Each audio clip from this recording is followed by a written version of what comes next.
Dear viewers, a very warm welcome to you. Thank you for joining us. You're watching OBN Horn of Africa. This is our weekly program, Talk to OBN show.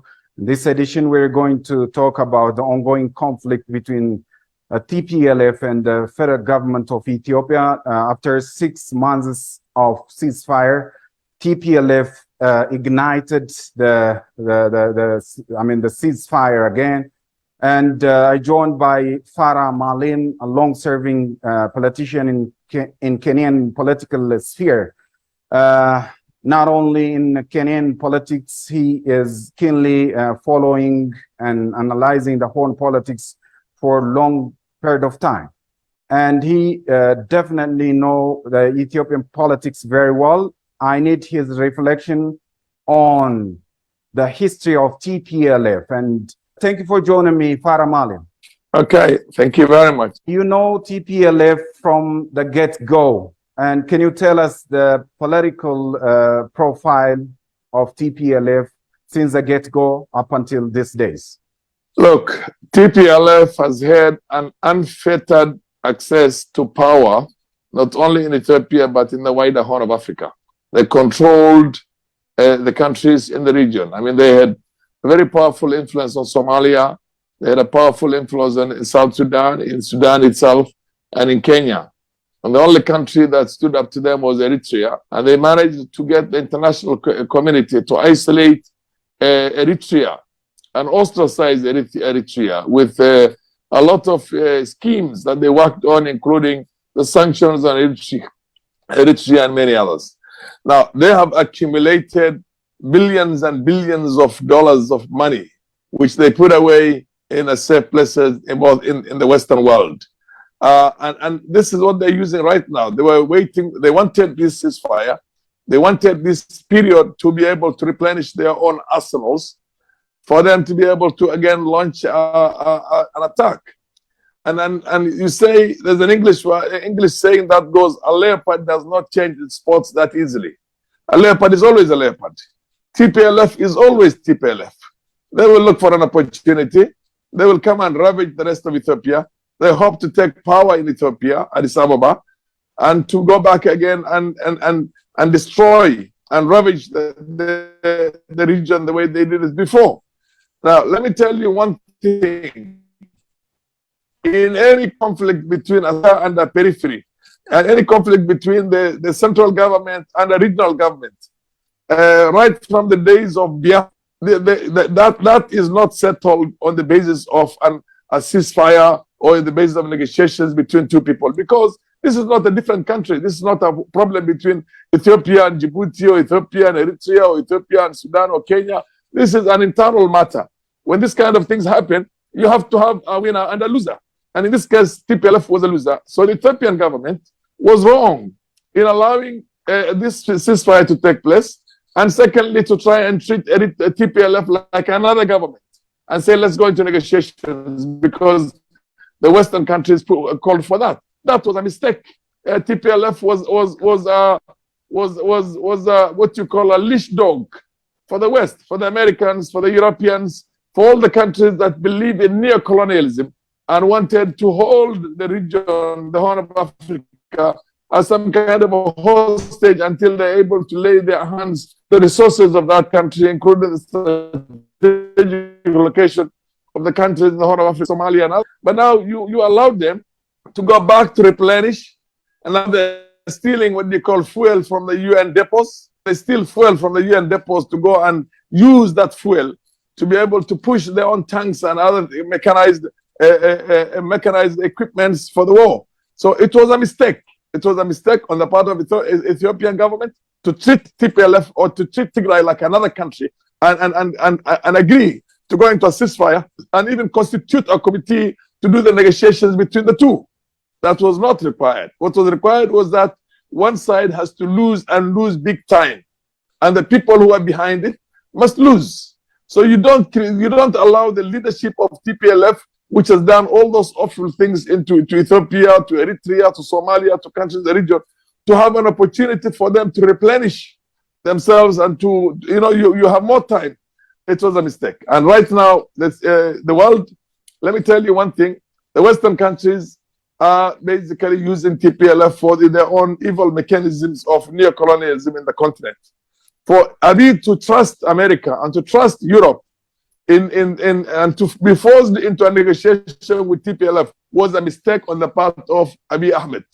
Right now, what needs to be done is that the Ethiopian people have to be mobilized. The nation of 115 million people must be mobilized to bring that war to an end, a swift, complete end, and TPLF has got to be defeated and defeated completely. I mean, the Ethiopian government proposed a peace talk in dealing with TPLF, but TPLF chose war over peace. Why they chose war over peace, though? This is a criminal gang. Let me tell you one thing. It's a criminal outfit that has terrorized, ravaged, conducted genocide in countries in the region, including Ethiopia itself. TPLF has killed more than 300,000 people in the region. Somalia, Ethiopia, Eritrea. They've done all the awful things you can imagine. Now, for you to try and have negotiations with the mafia is a mistake. You can have negotiations with the people of Tigray, but that is excluding TPLF. Now, TPLF either won the war and recolonized again Ethiopia because they wanted to take Ethiopia by force, or they lost the war and they were completely vanquished. So why do you bring them back when they've already been vanquished? You give them an opportunity to replenish their arsenals, to recruit more people, to become, for them to still hold hostage the people of Tigray.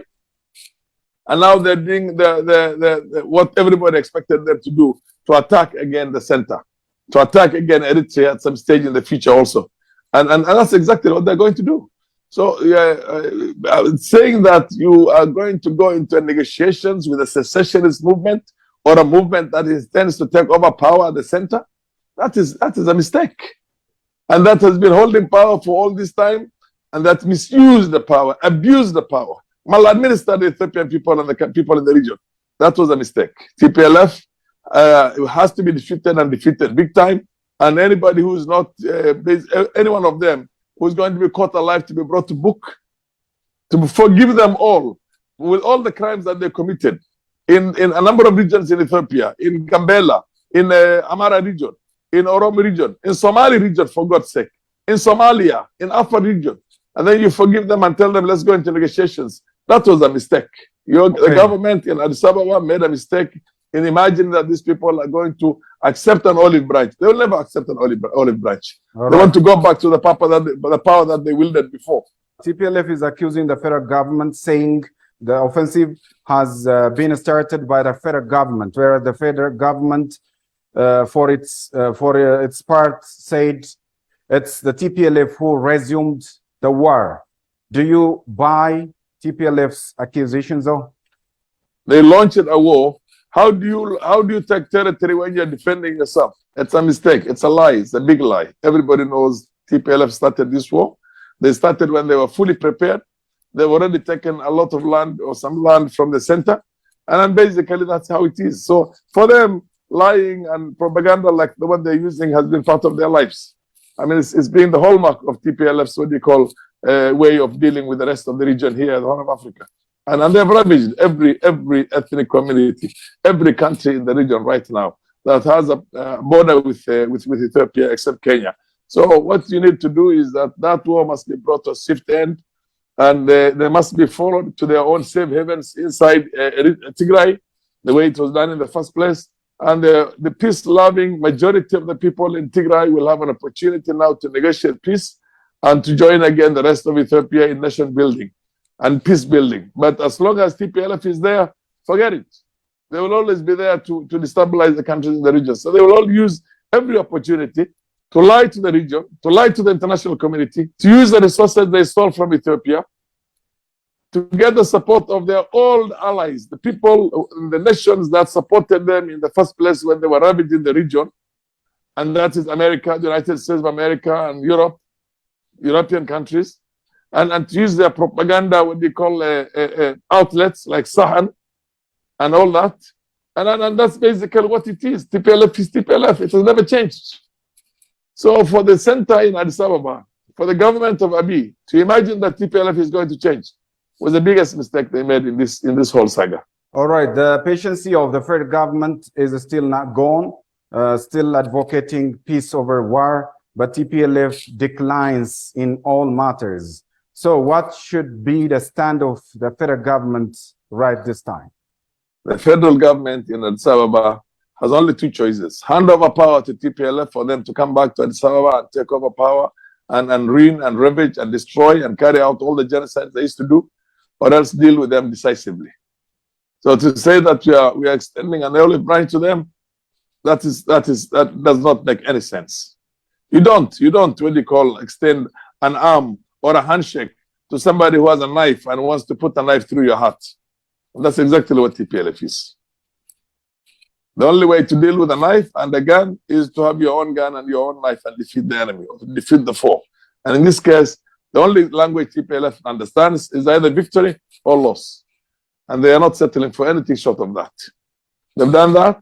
They're known to ravage the region, and they think they can get away with it. They still think that they're the best fighters in the region, and given ample opportunity and given ample support from their own masters and the massive resources they have outside, which is in excess of $30 billion, which no country in the sub-Saharan Africa right now has as a reserve, then they think that they can take over power in Addis Ababa. International stakes used to favor TPLF over the past 2 years during the war, but TPLF is fighting with the wrong tree now as well. And for instance, the TPLF force looted about 12 tankers and about 500,000 gallons of fuel last time. So what does this show? I mean, they're fighting with foreign donors, let alone the federal government. Let me tell you one thing. The Americans and their Western allies are only going to give them a slap on the wrist. And they will only say, oh, we urge, we condemn, we're not happy, that kind of stuff. They will not use any strong language. They will not use sanctions against TPLF and the leadership of TPLF for having done this, what they've just done now. Any other country that they are not in favor of, they would have done exactly that. If the federal government forces had raided the depots of the United Nations and taken 500,000 gallons of fuel from there, Americans would have been very fast to push for a sanction against Ethiopia, against Addis Ababa. But right now, because it's the TPLF, and I believe they must know what TPLF was up to, and they must be in support of it in the first place, they'll come up with that kind of a soft language. So I don't think they're doing this in isolation. Don't expect the international community to condemn them and to support the other side, to support Addis Ababa. They will not. The TPLF is largely doing these things for the sake of, at the behest of the Americans and the Europeans, Britain being the first country in that list. And this is all because they want to have, it's a hegemony, and it is some kind of a neo-colonialism. The Brits have pulled out of the European Union, and they're looking for somewhere to fall back on. And the only thing is that the old colonies and the strategic locations, whether it's Somaliland or Somalia or Ethiopia, Eritrea, those are the places where they're looking for right now to have a foothold onto, to try and steal and plug themselves into resources of those countries.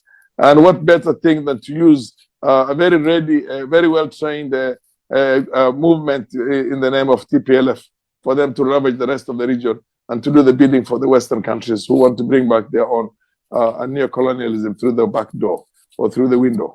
So I don't buy all that nonsense that the international community is unhappy with TPLF. I'm sure they knew what they were doing. I'm sure they must have prepared all those things for them to come and take it and use it. And they will not give them any sanctions. They will just tell them, don't do this again. You know, that tells you on which side they are on. If it was the Ethiopian government doing that, by now there would be sanctions against them and against the leadership and a serious condemnation. So in the absence of that, this small rhetoric that they are saying right now, pretending to be condemning TPLF, as far as I'm concerned, is hogwash. It's neither here nor there. TPLF has so many lobbyists overseas who just distort what's going on and tell for foreign states. For instance, among others, World Health Organization's Director General Theodos Adhanom has been using his position very surely to support Ethno Nationalist TPLF group. A Danish journalist, Rasmus Somderlis, told Ethiopian news agency today. Do you agree?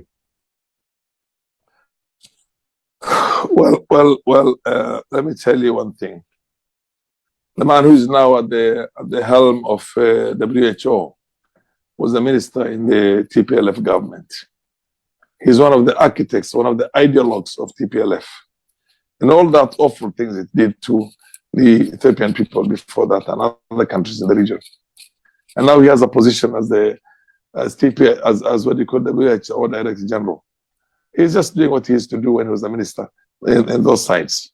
The lobbyists are there. The money is there, my friend. They've been lobbying all this time. They did whatever they were doing, all the awful things to Ethiopians and to other countries in the region. The lobbyists were there to make a case for themselves. They controlled the Democratic Party through Susan Rice and Jendai Fraser and God knows who else, all of them. And you know, this is common knowledge. And of course they have their own other lobbyists that they're very close to, Martin Plot and God knows who else, and the Norwegian guys, and a lot of them. They're able, with the kind of money they have, they can buy the best brains and the best lobbyists in the world. $30 billion is not little money. Largely given to them by the Americans as a direct aid. Americans have been giving the biggest aid, the biggest grants to Ethiopia in the whole of African continent. Not less than $3 billion. Free money used to get to them every year, both from the Americans and the other European allies. So they have more money than anybody can imagine. So if they have to get what they call lobbyists, what does a lobbyist cost? Very little, compared to what they have themselves at their own disposal. And then, of course, they have favorable governments in the West. The Americans have always been in support of TPLF. They still continue to do that. The British and other European countries also are allies of the TPLF. So whatever you say, we better know one thing. TPLF is USA and USA is TPLF. The earlier you internalize that and you live with that and decide whether you're going to give the country back to those, bunch of what do you call mafia thugs and their Western, what do you call financiers and their Western bankrollers for the sake of destroying the livelihoods of that part of the world and the strategic locations of Eritrea and Somalia and the rest of them, then of course you try and make a case for them. Otherwise, you have to know that there's only one way in this thing. Defeat them square, fair and square, and get these countries out of the affairs of the African countries. I mean, that's how it is. You don't go and negotiate. You see, this is called an appeasement. And you remember when there was an appeasement, Hitler was moving into parts of European countries, Eastern Europe, and taking them one after the other. And Harold Macmillan, who was the Prime Minister of UK at that time, I think it was Harold Macmillan, went in there to allow Hitler to take whatever he has to take, until finally it was getting too late. So appeasement does not help. You don't appease somebody who has a grand, what do you call, idea and a grand plot, hoping that you can give him something small and they will settle for that. They will not pursue anything more than that. No, TPLF can only stop when they get the power that they wielded before in Addis Ababa and they control the head of the region. Fair and square. Ethiopian government has proposed a peace deal with TPLF anytime, anywhere, without any precondition. But TPLF declines this offer and resumed a war again. Do they have a precondition to sit and negotiate? Do you think, since the government has said without any precondition, so they are refusing this without precondition phrase and thought, do you think they have another, do this and do that, don't do this, you see? TPLF will settle for nothing short of taking Addis Ababa back and controlling the Ethiopian people the way they did from 1991 until the other day when they were thrown out. Anything less than that, 27 years, I think, for them is not a good deal. Okay. So All So, right. so they will settle for nothing short of that. Nothing short of that. Now the choice is on Abiy and the government in Addis Ababa. Are they willing to capitulate? Because when you say the Ethiopian government is willing to sit with them without any conditions anywhere in the world, that is tantamount to capitulation. It's a surrender, my friend. Tell your government and the people in your government that is tantamount. It amounts to, it is actually, the only translation is that you have surrendered to them. And I don't think that's one thing which the Ethiopian people would accept. You cannot surrender. So, and the war has been imposed on you. You cannot fall back your hand and say that we are not going to defend Ethiopia from these thugs. And in support of you, or you capitulate and you basically disappoint all Ethiopians. And that's basically what it is. So talking about, who do you negotiate with? Somebody who's shooting you dead? You don't negotiate with somebody who has a gun, my friend. You negotiate with somebody who is willing to have a handshake. When you stretch your hand to somebody and that somebody shoots you, then what more are you left with other than to defend yourself and defend your life? Because that is the only option you have. You don't have any other option. So one last question. What will be then the end result of the resumed conflict now? What do you expect? Of 115 million Ethiopians and another at least 30 million countries in the region cannot be subordinated to the designs and the plots of a small minority there from Tigray. They're not only, it's a minority. TPLF is a very, very small minority. They do not have, they are holding the Tigrayan people hostages. They are basically holding them hostages. And that's more, that happened in Biafra War, when the Biafrans under Colonel Ojukwu, or the Boygu Ojukwu, attacked the center in Lagos those days. And the only thing the Nigerian government did of the time, under the leadership later of Yakubu Gowon, was to fight that secessionist movement and destroy it completely and bring back the country into law and order. You need to do that in Tigray.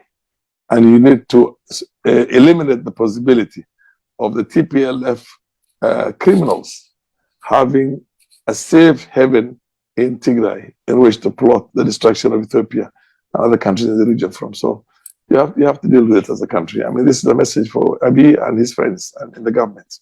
You either finish the job or you're going to finish yourselves. Thank you for your time. But finally, if you have any remark to forward, the floor is yours.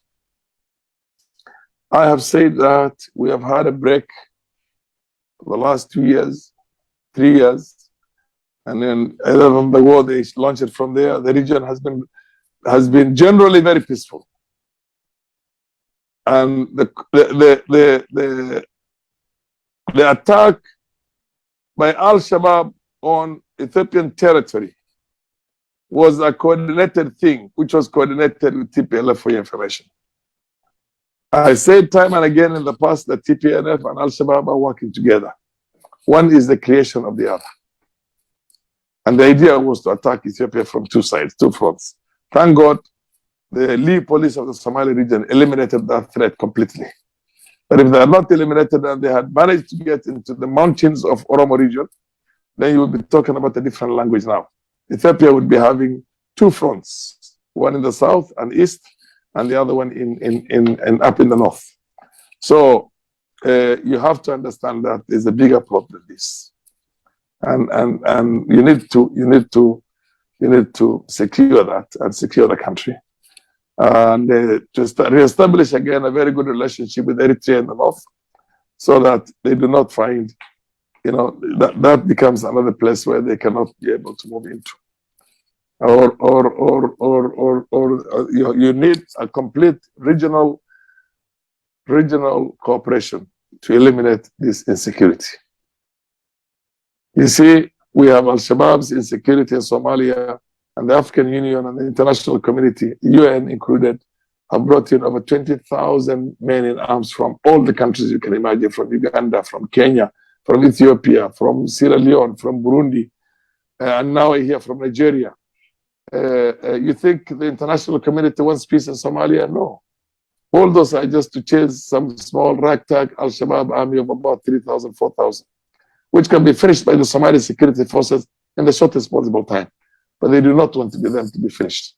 So all the insecurity you see in Africa is a creation of the Western intelligence systems, including Al-Shabaab, plus their own surrogates in the Middle East. So, I mean, you have to understand overall the bigger picture here and do what's best for your country.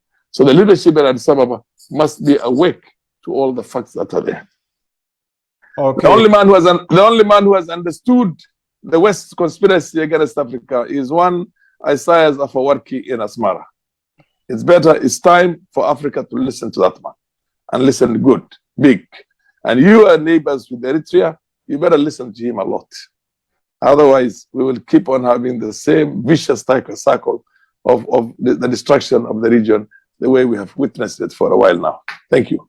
A long-serving Kenyan politician and who used to serve as a deputy speaker of Kenyan parliament for a long period of time, and now member of the parliament. Farah Maalim, thank you for your insight. Due to the interest of time, I would like to wrap up my conversation with you here. Thank you once again. Bye-bye. Thank you. Thank you.